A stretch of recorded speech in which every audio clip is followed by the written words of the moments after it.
It's the lower bracket. We've already seen one team eliminated and one team go through yesterday, today. Now that we'll join on both sides, there's only one of Xayah and Fnatic can remain standing here in the season finals. It's going to be a banger. The rematch of the summer playoffs.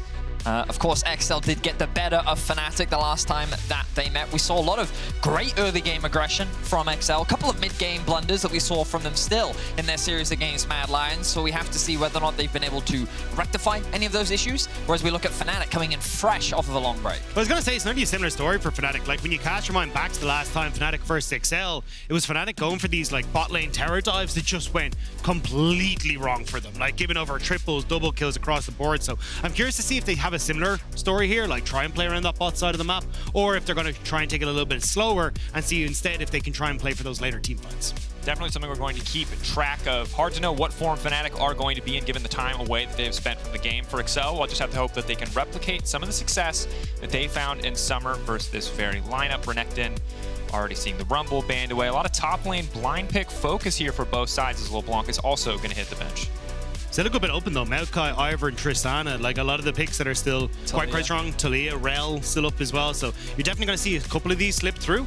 Even Kai'Sa and Xayah is still going to be up and available. So I'm curious to see what the priority is here, especially because one of the big points that we had for Fnatic last time we saw them was just how slow they were to adapt to the meta. But having this like week to kind of see things and figure out how they want to try and approach this, looks like they're coming in with a game plan. Wow, Xayah already locked in for Patrik. Of course, he did have some incredible Xayah performances, even in their loss against G2. And the man is definitely someone you have to respect on the champion. Something that I'm also thinking about is this Alistar. It was something that was consistently taken away from Limit. He is a really big part of what makes their engages good. We saw him be a crucial part in Xayah's success throughout the summer playoffs, and G2 made a deliberate job of banning his champions away from him, whereas right now a lot of them are up and available, so we'll see what direction he chooses to go, as it looks like that Rell going to be locked in for Trymbi. And that only gives more tendency towards the Alistar, right? Really good answer into the Rell in the bot lane because you can just knock her up every time she goes to engage. Sejuani over here, we've seen her really kind of stand out as the go-to pick once you see the poppies and the Maokai's gone away. Taliyah going to be locked in aside it though. Abbedagge bringing this now to the table. And I really like seeing this Taliyah locked in as a champion. There was 100% presence in week 1. Have to see how effective it can be here in his hands. Obviously has the potential if it gets ahead to Roam to take over the map, but the other half of the AD carry mid lane duo, Jayce and Tristana, will now be picked up from the side of Fnatic. And honestly, this Fnatic first 3 on paper is insane. All of these champions are so damn strong in the meta. And while I think Xayah hasn't traded too bad, might put themselves in a bit of a tough situation here.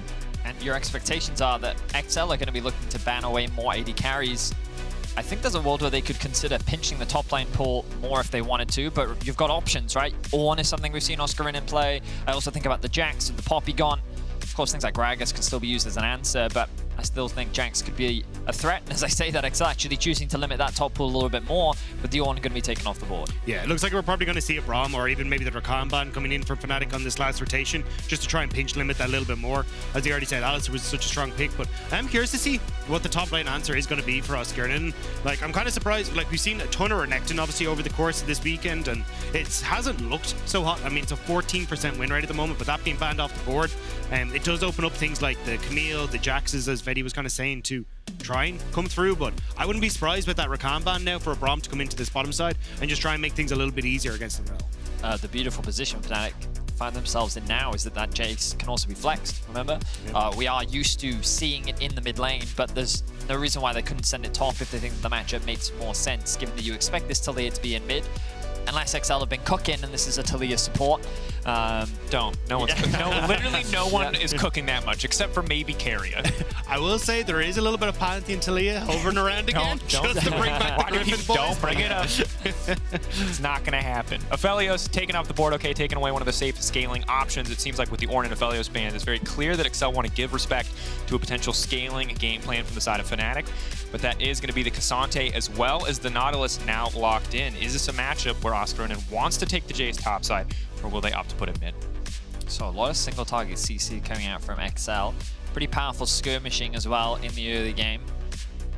Very much a bot side focused draft from Xayah. Their bot lane has been a very successful lane to play through if they can actually find those advantages. Wouldn't be surprised to see Peach focusing his early attention there, maybe even looking for a couple of bot lane dives as Fnatic round out their draft with the Gwen. I think this makes a lot of sense. You have a huge amount of poke from the Kai'Sa and the Jayce that you can just look to play around in team fights, even the shielding and stuff that can come through from the Ivern. And then if you ever try to fully engage as Xayah onto this, well, great. You've got a Gwen now who can be involved in that fight. You're playing the Trymbi's hands as well. So nice little round out there for Fnatic. It's just a great matchup into the K'Sante. I think Fnatic have got great side lane threat, great poke, great scaling. It's very well rounded, and they also have engage tools, right? The Rell can find fantastic fights, and their ability to dive in can be easily followed up on with things like the Gwen, like the Kai'Sa. So it feels like they've got a pretty well-rounded comp that can kind of cover all bases. Whereas I do think in the early game, XL should have a few more options, especially with this Xayah Nautilus bot lane. Yeah, that's where I'm looking. It feels like a hell of a lot of skirmishing around these like early dragons and that for XL, which has kind of been the bread and butter for a good bit. So if you can try and get control over that mid lane with the Talia, like yes, you've got the Rell who can be somewhat tanky, but if you're able to engage on any of the members with a Sejuani, with a Nautilus, there's a ton of damage and follow-up that can come through. So you'd be very careful if you're Fnatic trying to face check this bot side of the map in the early stages. And want to see a lot from this Xayah. Trading the Xayah for the Rell and the Ivern, two conventional meta power pick Xayah as well, but is it going to be worth it for the side of XL? Something we're going to have to keep track of as we are moments away from the first game of the day. Mark Brazda can't roll the R hard enough. We'll have to see. It's time to get into game XL versus Fnatic.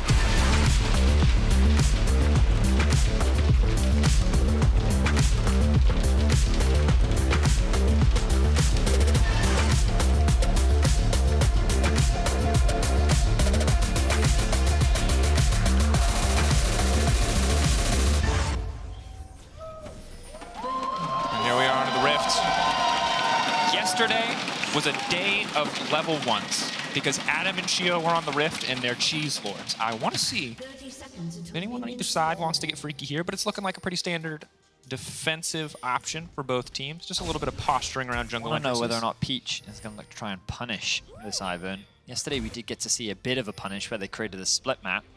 Of course, the Ivern was still able to stay relatively healthy in terms of levels and experience. Oh, potential late invade here. Razork up to. Let's have a look here. The level 1 is not bad by any means. Abbedagge. A little extra movement speed from the passive. Could be nice there just in case. If Ivern's abilities want to get thrown out there. Potential root. All right, so they're hesitant to cross map with the vision. Abbedagge and Patrik offering a little bit of protection, but it looks like Razork will not do anything too cheeky. He's just going to start on his wolves and path towards top as Peach looks to mirror. Yeah, I don't really expect a huge amount of action in the early stages of the game, at least until you start to hit towards like skirmishes at Dragon around the 6-7 minute mark. Because when you're looking towards the mid lane and bot lane, it's a case of, hey, look, we want to try and farm it out, get to a point where we're able to play for this like long range poke that we were talking about. And I think a huge amount of this is going to be Razork just seeing if you can try and play up towards this top side, give Oscarinin a bit of an opportunity to try and bully what is a favorable matchup for him in the early stages. It'll be interesting to see them go topside, because I think the one thing that has been consistent for both these junglers is, bot and mid has been the name in the game very often. When knowing Trymbi are ahead, it's an excellent game. A similar story for Peach, obviously with the XL bottom lane as well. So could be a departure from what we've gotten used to seeing from these guys in summer if they do want to put more topside focus. But as you highlighted, because of the split map, because of the jungle pathing, it's almost demanded that Sejuani return to topside soon. Interesting. Well, Razork was able to steal away Peach's red. Of course, XL have full information on this. The question is, how will Peach respond, if you will, at all? Perhaps he's just accepted that that buff is gone and there's not much you can do about it. Razork with the nice tech, using the Q to be able to get both the wolves and the blue incredibly quickly. And here we are, he's making his way over. Now, it's really important that Abbedagge can get that push and also ideally get level 3 so that he can offer some assistance. If we could also look at top lane observers, looks like Abbedagge is going to begin that push. Odoamne trying to get push himself. Oscarinin though with a nice trade. As here comes Razork into his jungle. Just going to spot out, has a smite charge available, so just going to make sure to secure the Raptors and get a camp advantage, but it's going to hold it for now, interestingly. We'll spot out the red buff. Needs to channel, of course, before he can take it away, so won't be able to do much there as Peach just leisurely walks in and takes a red buff. Yeah, I mean, he had Abbedagge there for support as well, so not too hard, and especially when Peach already spotted the fact that Razork had gone for the split map, was going to work out well for the level 3 hitting the bot lane.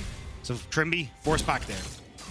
We're not going to talk about the fact that that red buff got to 14 HP. He can't auto it. He can't hit it. He's a friend of the forest. Unlike Medic, he keeps his oaths, Betty. Why are you going to call him out like That's that? a jab. He's at home. I know he heard that.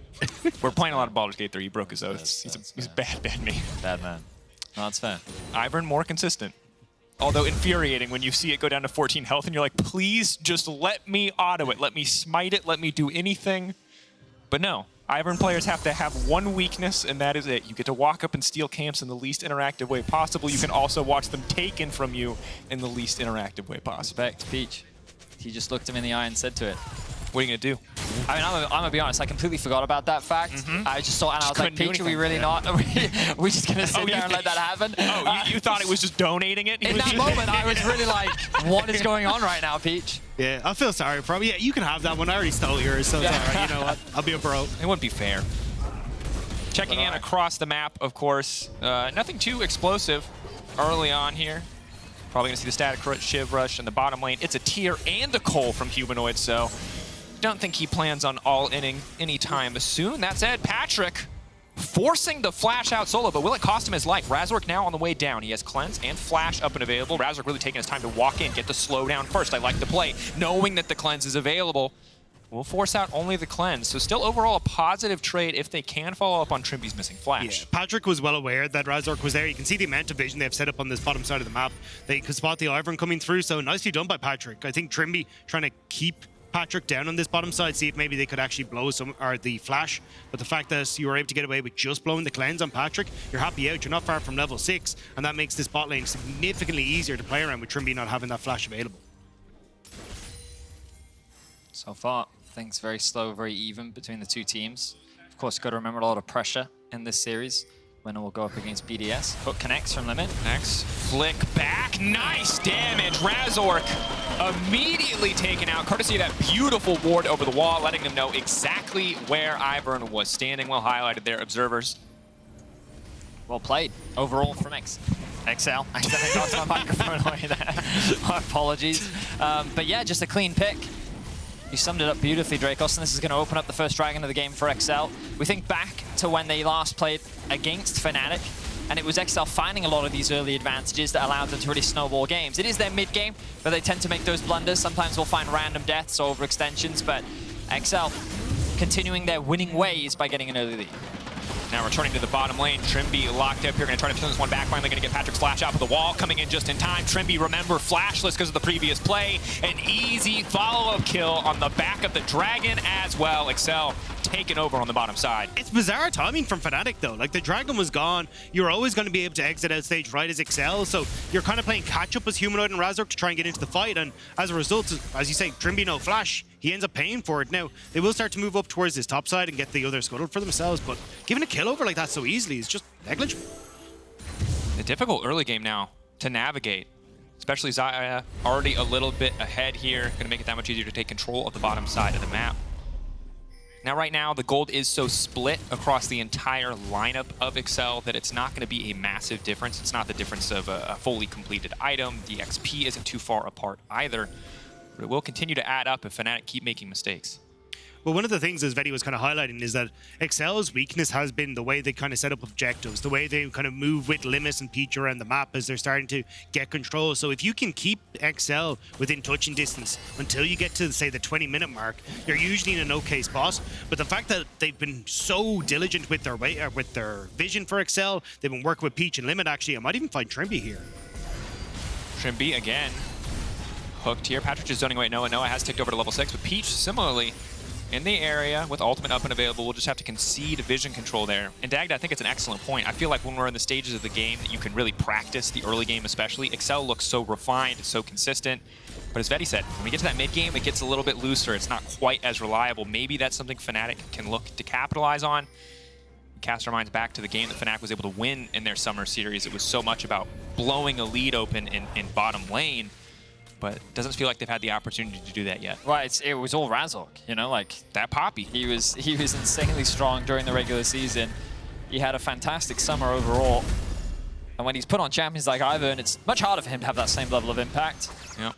Can't even auto-attack a red buff. He can't. It's just, his options are so limited. But yeah, so far, it's like not all doom and gloom, of course, for Fnatic. Their scaling and their poke is still very solid. 500 gold. Yeah, right. You know? It's largely negligible. But these first objectives can become significant if you don't do something about it. And so we'll see if Fnatic can do anything about it. Of course, first Herald on the board. Trymbi already out on the map. As Limit yet to reset means that Fnatic should get priority on this objective. To be fair, though, if you ask Vedi, is 500 gold worth it? When we play Baldur's Gate, You'll pay that for a single spell. Correct. You get 2 spells to that. Oh, stop. I feel like this is going to end up into a trauma session where we're just talking at the audience, and they're not going to have any idea Hey, here's the what good they need news. to do. None of us have issue with Rob. That's true. He's the wholesome God barbarian, bless. happy to be there. But Just he throwing runs stuff. in, he hits stuff. You can't be mad about it. No. And you're the top laner, really. You hang out. You really are. You stay in your lane. You don't participate. I moisturize. You show up and you hit stuff. You're doing great. They're the barbarians of League of Legends, no matter what they I play. did get very excited when I found out I could throw people onto healing potions, though. Yeah. That has now made my day. That's where I can, like, exciting. as long as it's a net positive, where I get like plus 2 HP out of that, I'm good. I'm happy. Hey, you know what? Let's do that. Let's have a look at the top lane. Let's do a top lane check-in. Oh. See how they're doing. Having a great time. Look at them. Look at Odoamne and Oscarinin. Hanging Reckless out. attacks, Both. you know, frenzy strike, Swinging, they're happy. Having a great time. True damage. All right, so you guys, we're going to leave you to it. So the Seeing it interesting fall. thing is, courtesy of our wonderful gold chart down the middle of that scoreboard at the bottom, is gold is essentially dead even. A 400 gold lead for Nautilus doesn't matter. A 200 gold lead for Gwen will matter once she completes that first item, but until then isn't hugely significant. I will say I feel good for Oscar in this lane right now, mostly because it looks like, you know, we're going Iceborne for Odo, an armor item, which is very good, but not so great into Gwen early on. Yeah, I do think, though, if you actually manage to keep it, like, this is Fnatic, you're in a great little spot, because Fnatic have actually been pretty good at, hey, look, we're going to set up... I was wrong. We're going to set up on objectives correctly. We're going to make sure that we're getting out early onto the map, and maybe even getting a kill here for Oscarinin. Oscarinin going on the all-in, waiting, looking to snip Razork on the way in. Odoamne quick flash out. Ooh! Nice bit of footwork to dash away, but here comes Razork, and more importantly, here comes Daisy. Oh, he's going to That is a big, that's a big cupcake! Dash out, the footwork coming in. One man, one desire, he will get smoked down! He cannot hurt animals, but he will hurt men! No more 14 HP for you. Nice pick there from Razork. Oscarinin sets it up. He punishes Odoamne for trying to secure that plate. Gets him down low enough, the flash gets burnt, and then Razork finds a window. That's going to be 3 plates gained in the top lane. And what was a small gold lead for XL is now swinging in the favor of Fnatic. And the fact that Oscarinin is starting to build a lead is definitely going to be a big problem that XL are going to have to deal with as we get later into this game. And one of the few edges that XL have at this stage of the game, while they are now behind in gold, is Dragon stacking in their favor. Ocean Soul, a solid role to get in the game with this much poke on the enemy team. So XL will feel good about the choice to stack early Dragons, knowing what the Soul will be. Yeah, and even having the Rift Herald there, like, if they can start to, say, crack up a mid lane turret and really just keep Oscarinin pushed into his own side of the map, he won't be able to use it. But just a really nice job here. Odoamne overextends for the turret plate, and when you've already got the needlework up, the slows that come through, the amount of true damage you have as well is just absolutely obscene. And Odo then gets caught out as Razork's in the area. And then Daisy, you know, smash. The tag team, the flash, the full committal from You know what I Razork. love is he still doesn't use an auto attack.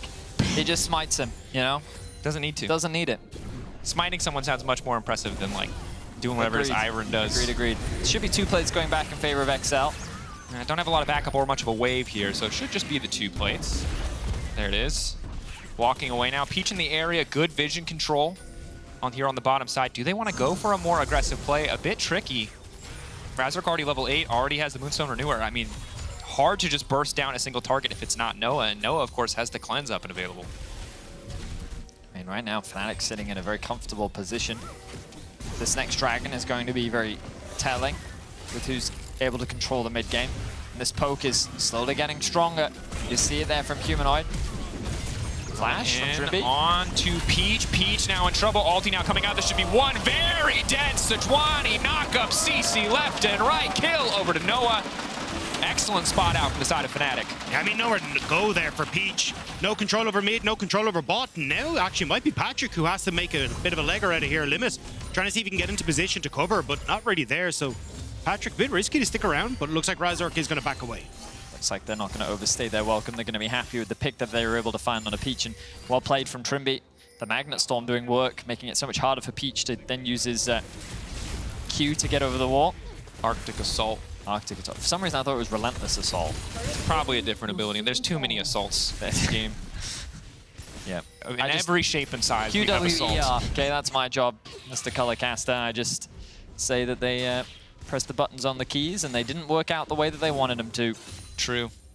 And isn't that just the story of League of Legends? Let's all go home. Analysis has been solved. I was going to say, great breakdown of the micro there. Thank you. Yeah. Isn't that just everything we do all the time? They didn't or did push the buttons good? Yeah. It's always the, you know, well, I mean, you can take it one step further because there's always the good old hands good, brain good. Hands good, brain bad. I thought you were going to bring in the mouse. Brain good, hands bad. Got a mouse click. Brain's good, hands bad. Much less common now. We had the golden era of like Yellow Star and High. You know, you had the big brains. But the players that you'd be like, that player was a little skeptical. But he calls the shots, we think. We're optimistic. We think that's what he does. We're not sure. Limit now going to be in trouble. Razork coming in along the backside. Big shock blast from Humanoid. Limit so damn squishy for a Nautilus. Peach now going to be in trouble as well. Oscarinin just running forward. So much damage. Now block Feathers. Could come back in an instant, but Trymbi just steps forward. Humanoid going intangible for a brief moment there on the back of the Ducks play. The Roost coming through. Abbedagge flick back onto 2, but isn't enough damage. Patrik so low. Limit in the area. Fnatic, will they take the bait? Will they re-engage the fight? They will not. They walk away happy with the kills they got. I mean, despite the first mess up at Dragon, Fnatic have actually been doing a really good job of using Humanoid's pressure in mid lane to start for look for picks. They got that first one on Peach down in bot side river. Now they rotate him up when Abbedagge isn't in position. Like, Fnatic are playing really well around this mid jungle and the pressure that they're getting out of us. I mean, the biggest advantage Fnatic gained off of this is that was a 4v5. They got the TP out from Abbedagge, which meant that Noah could take the whole tower bot lane and is just getting funneled even more gold. So again, 4 versus 4 initially. The TP will come from Abbedagge, but they chunk out Limit. He's forced to back away. Peach doesn't have flash, so he's also forced to run away. And this whole fight is basically just XL trying to retreat. All of Fnatic spread away from the Feathers as much as they can. They don't end up getting pulled back until now, which then sets up for Abbedagge to land this combo. But it's too little too late. The damage has been done. Fnatic can disengage. Meanwhile, Noah is just taking that tower in bot lane, and now he's got a 1k gold lead over Patrik. Fnatic collectively have a 3.5k gold lead. Immediate follow-up. Peach has got nowhere to go. Kill after kill after kill onto the Sejuani. And then Fnatic are just moving around as this like 2-3-man group. Razork and Trymbi are looking for picks wherever they can find them, and they're often finding them onto Peach, and they're very quickly taking control of this game. This is one of the reasons that these two champions are so high priority. Rell and Ivern usually do not get the chance to play together like this, but Razork and Trymbi doing a ton of work. Yes, some of the moments in the early game were a little bit awkward, but the mid game has been all Fnatic. 4k gold lead to their name. And one of the big things that the Ivern opens up is that it's just, the engage is so non-committal. Like, when you look at it, it's like, okay, well, Rell has to obviously go in, but we can toss out the Q, see if we hit it, maybe we go and follow up. But if you ever have to back away, like we saw in that top lane fight, Rell never really has to engage. She can just stand at the front looking intimidating and make sure that you're able to buy space, but Trymbi might be scared himself here. Another flick back here. 2-3 items. Abbedagge is going to hurt a lot more. Some of these fights might have looked a lot different if we were later in the game, but for now, Talia damage strong, but not nearly enough to finish the job. Solo as Excel. Looking to lock up this third Drake. Oscarinin now needs to back out. Trymbi now caught up, locked down. They're looking to burst down the support for the fight. Even breaks out. Trymbi taken out of the equation. Abbedagge continuing to throw damage down over the wall. But here comes Oscar. Here comes the Gwen. The knockback from Odo. Trying to save the day. Patrik still standing. Feathers go up. Feathers come right back down. But Noah will not let them connect. Humanoid now chasing through. Oscarinin over the wall. And in goes Noah. The pushback from Abbedagge is flawless. Stopped this fight in its tracks. But Razork has set his sights on the Drake. The root is good. Abbedagge going for more. The unroute. Whiffing. No connect.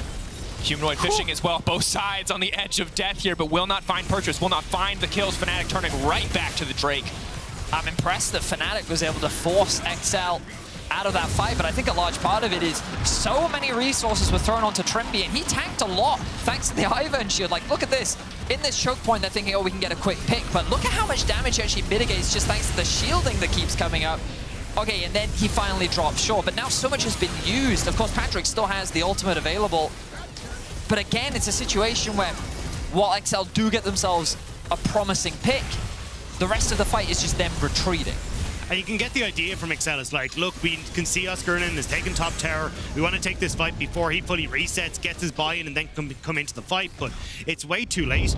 And by the time you're committing on to Trymbi, who, as Vedius was pointing out, doesn't die, you've already got that TP coming in. So again, XL just trying to cut corners when it comes to objective setup, and it pays the dividends for them. And I think one of the big things in this game is actually support keystone choices, because Limit is so squishy with Glacial. If he starts a fight, yeah, it's going to look pretty good. He has more than enough CC to see the job done, but Trymbi with the Aftershock, nigh unkillable you saw in that exchange.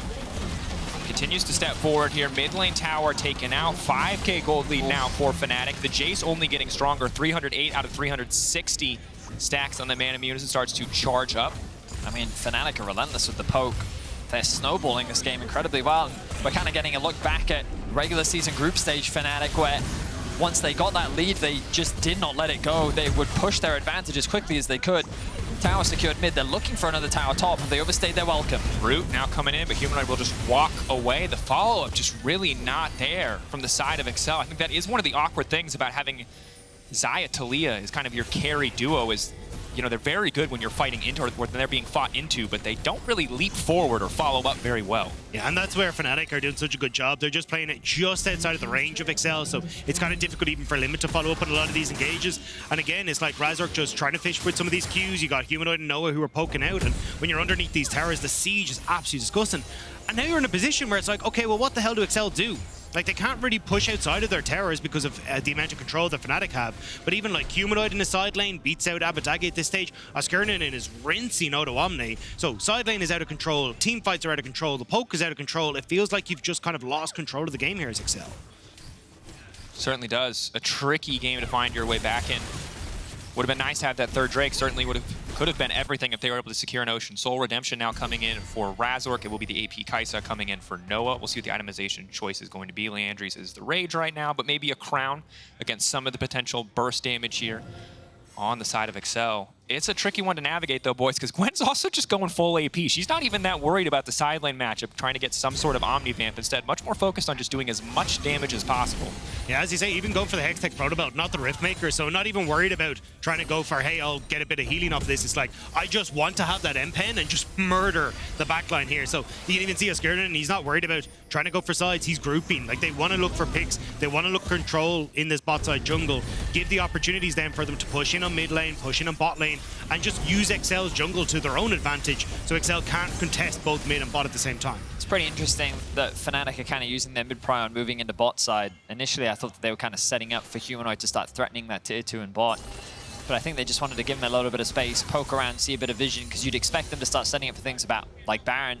But right now, they're sitting there and saying, you know what, we're not strong enough to gamble a Baron. Let's not even risk it for now. We're in a very comfortable position. Let's just get vision as deep as we can. And again, like, you see them always playing towards their kind of weak side. Oscarinin now starting to push in top, and Fnatic already inside the enemy jungle, making sure that there's vision, giving him that safety to push in the wave. And then they're backing off. Okay, that's fine. He's pushed in the wave. We're going to retreat. They're going to retreat. And they're just kind of forcing Xayah to move along with them. And they're creating this 4-1 setup that Xayah is very much struggling to deal with right now. Yeah, they kind of realize that as long as we control Xayah's jungle, Xayah have to take the longer paths. And it's just this slow rocking back and forth where they're slowly but surely getting a bit more vision. Now look at the lock down, Limit now trying to hook his way out to safety. Trymbi could just be in trouble here. Ignite ticking, but not a lot of fall damage. Xayah, they've got Patrik and Abbedagge off to the side. The Root now going to connect the immediate follow, but now Oscarin's in the backline. That's not what Odo wanted. The setup is clean from Fnatic. They see their opportunity, and they pounce. It is a double for Noah. Peach, a dead man walking. Fnatic can take everything they want. The follow-up from Fnatic is swift and lethal. The moment that Root lands from Razork, we see the Gwen flying over the wall, and I'm like, oh, she's going to go immediately to the rooted target. No, it was Odoamne bringing him across, and without any hesitation, Noah immediately ults into the backline, and they're just tearing Xayah apart. That's going to be a 22-minute Baron for Fnatic, and a very dominant advantage. Yeah, the good news is Fnatic don't really have much poke, so they'll be alright. But for Fnatic here, as he starts to come in, like, this is so good. The fact you get the vision control down, you're fighting in these chokes for Oscarinin, for the poke, you're able to play very easily with the front to back that you have, and all these shots are constantly landing until Noah just sends himself in at the backline with a beautiful engage from Trymbi. Fnatic are all over Xayah, and there's just nowhere for them to hide. And Xayah's backline just does not get to do damage in these fights. The front line is eating so much damage while they try to find the right position to do anything, and by the time they have, Fnatic are already on top of them. This is a miserable game for Xayah to play out. It certainly would be difficult without a 10k gold lead just about staring them in the face. The second Dragon now to Fnatic as well. Right now, the only thing they can focus on is surviving this Baron. But it's also when you think about where Fnatic are fighting in a lot of these places, it's like, okay, Xayah are trying to play around the choke points, because like we have Xayah and Taliyah, they do well in chokes. But oftentimes it's like, okay, well, we're fighting in jungle where actually it's Fnatic who are able to fan out and get a concave circle around Xayah at all points in time. So although Xayah are stuck in the choke, it's actually just fishing a barrel for Fnatic versus the other way around. Now, Fnatic will start to leverage their poke and chip away at the health bars of XL. Noah securing another tower in mid. 3 items completed. Brew going to connect. That's going to be big, but can they burst down the target immediately? The follow-up over the wall. That shock blast was huge. XL can't even take the fight.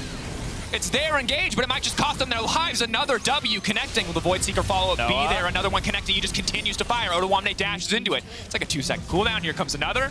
That one's going to hit. Another 2 seconds. Let's see where it goes. It's just annoying, but it's still doing good damage. That one will not hit a champion. Will not get a reset, but Fnatic going to be happy to take the inhibitor tower. I mean, these Ws for Fnatic connecting feels fitting with the way they're playing this game. It's been absolutely incredible for the squad, especially when we look at, as you say, the turnaround we've had for Fnatic over the course of this summer has been immaculate, but Abbedagge wants to change All it. from behind. Can they take the fight? The shutdown on Ivern is a big start. Trymbi now next. XL have found their window of opportunity. The wall comes down, and XL are hungry for more. A bit more damage follow-up. Flash out. XL need to keep this one going.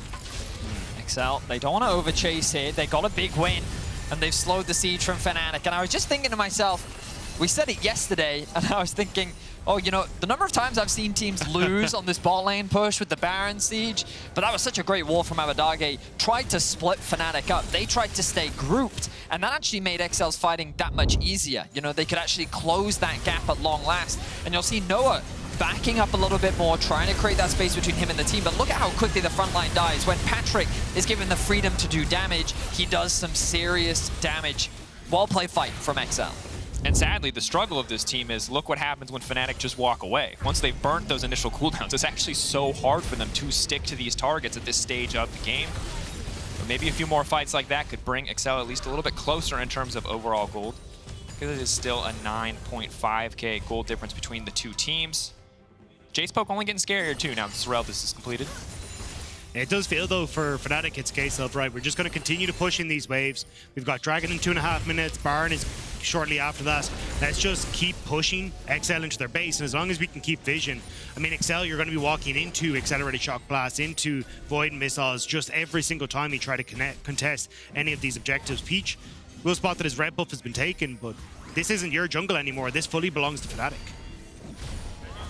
And XL, so hard to play this one out from behind. You just have to pick your moments. Not a sole point at this stage. XL maybe think they found an opportunity in the jungle, but Oscarinin quick to step forward with the Hallowed Mist. Stop any potential follow-up from XL. All right, now Noah's joined, and this is where it gets really annoying for XL. The Leandri's poke from Noah. Here comes the W.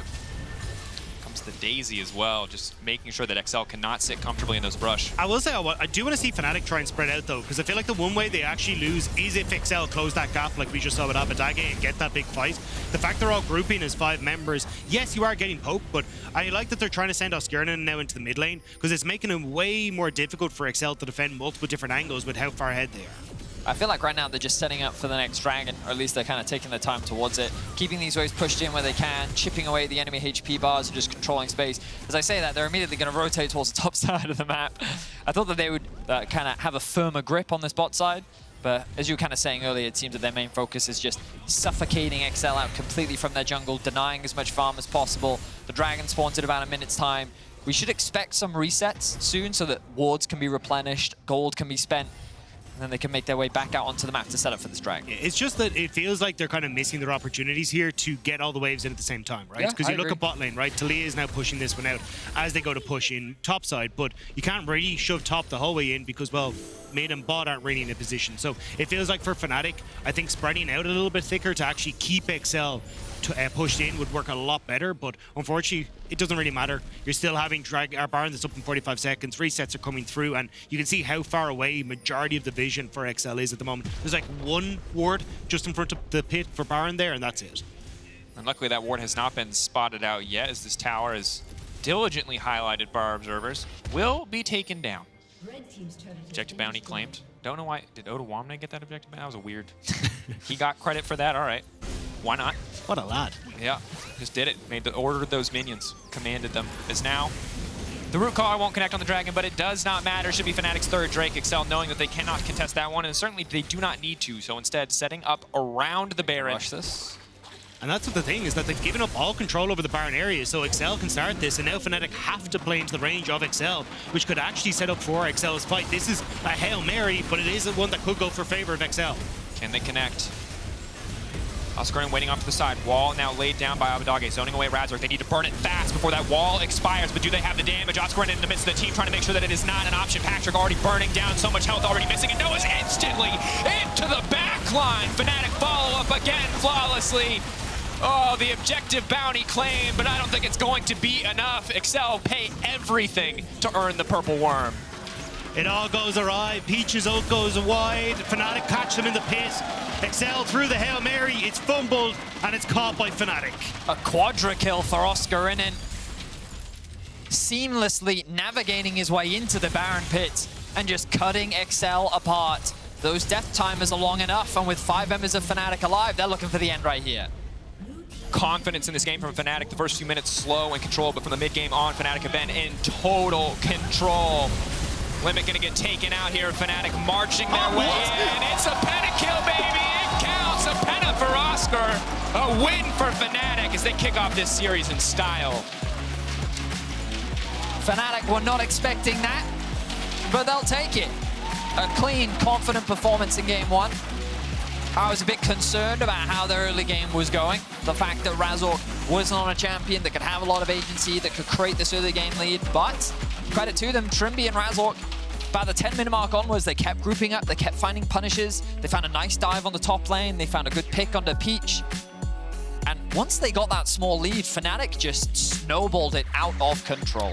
And we talked a lot about the proactivity that we would need to see, prioritizing the Xayah, having the more aggressive bot side option, maybe getting that Talia roaming early, but it just did not come together for Xayah. And once it started to fall apart, it got bad fast. Yeah, I gotta say though, credit to Humanoid, to Trymbi, and also to Razork. The fact that they're working so well as a unit to move around the map, as you say, like get up to that top lane play, get those quick picks onto Peach in the bot side. It kind of disrupted a lot of the momentum that Xayah picked up, and as a result, they were able to snowball into this massive poke composition that Xayah just couldn't deal with. Incredibly dominant start there as Fnatic take game 1. Let's send it back over to the AD to see what they have to say about that game.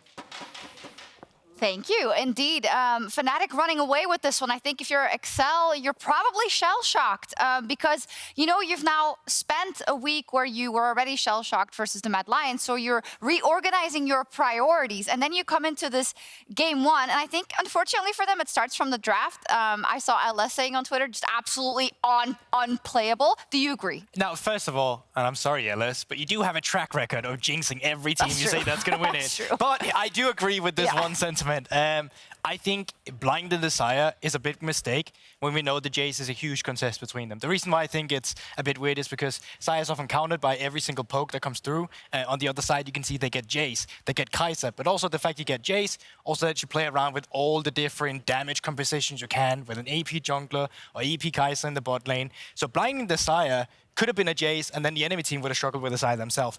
Then with giving Ivern over, once again, we've seen Ivern, what he does in the season finals so far.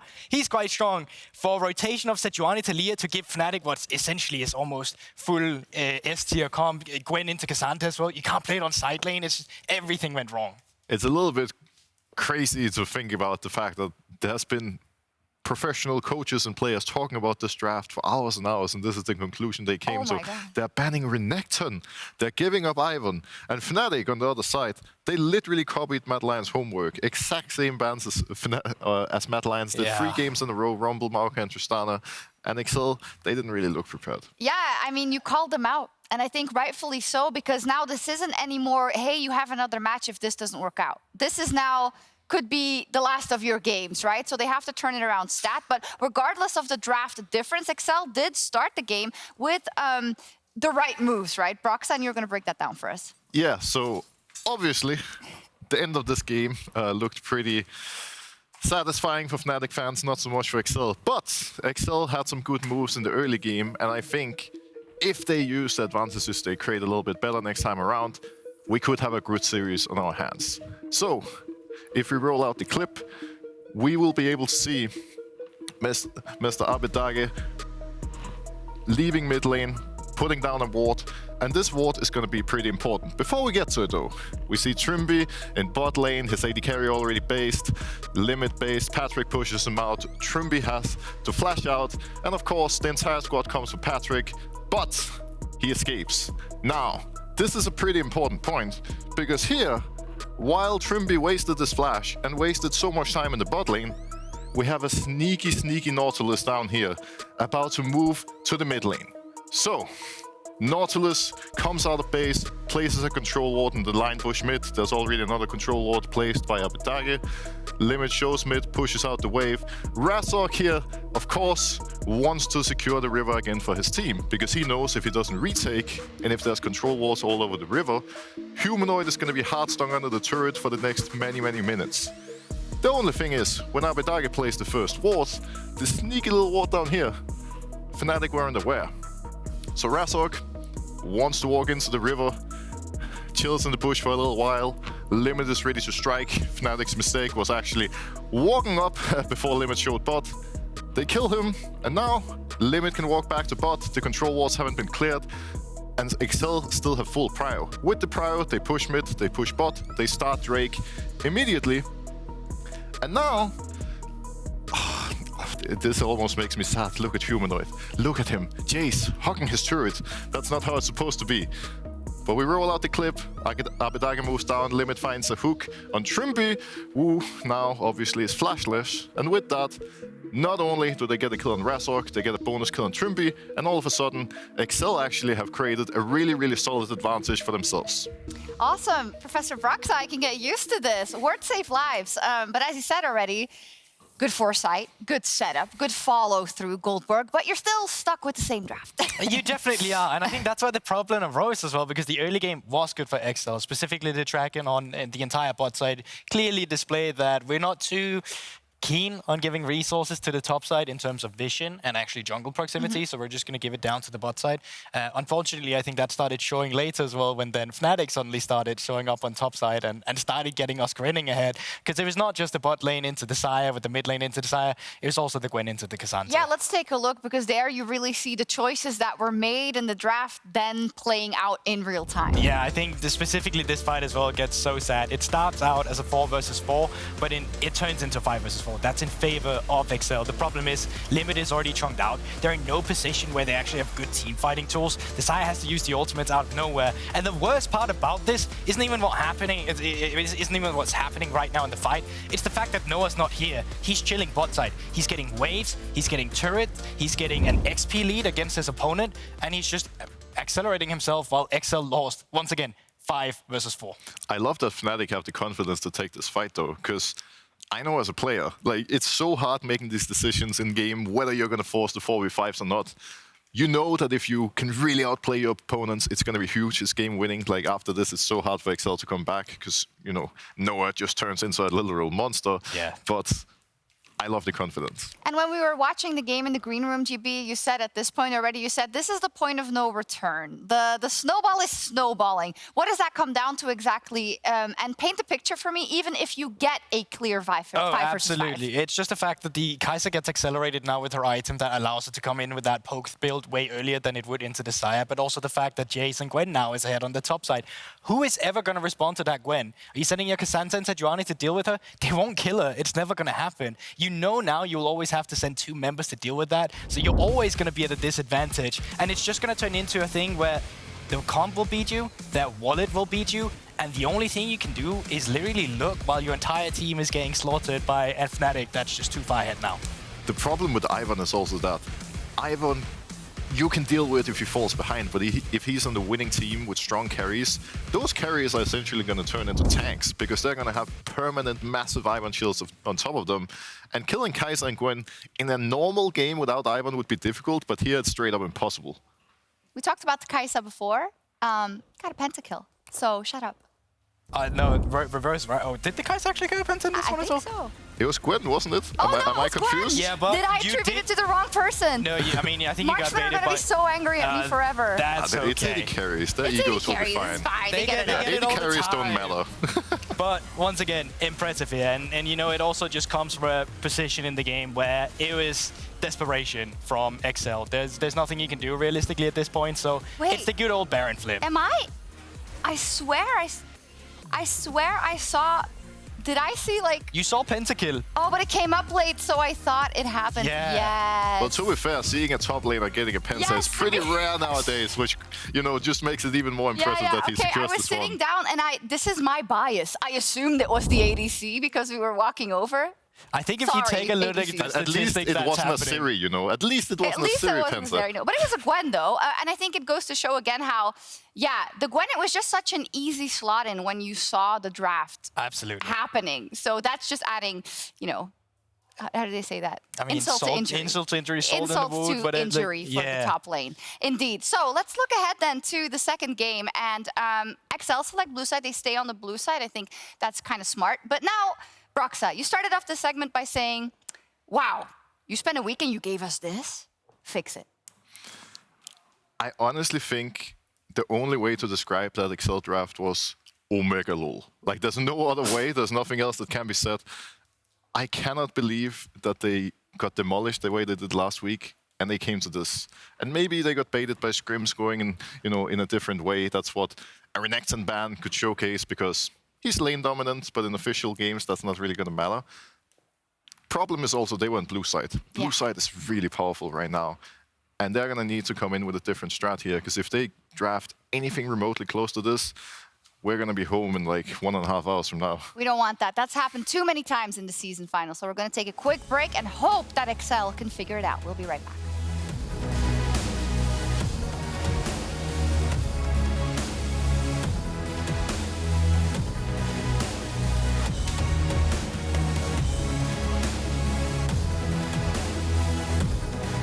More importantly, here comes Daisy. Oh, he's gonna that is a big, that's a big cupcake. Dash out, the footwork coming in. One man, one desire, he will get smoked down! He cannot hurt animals, but he will hurt men! Yeah, look at Sejuani. Look. I'm fighting. Nice. Block. Nice. Give the kill. Nice, guys. Good job. Off to the side, the root now gonna connect the immediate follow, but now Oscarinen's in the backline. That's not what Odo wanted. The setup is clean from Fnatic. They see their opportunity, and they pounce. It is a double for Noah Peach. A dead man walking.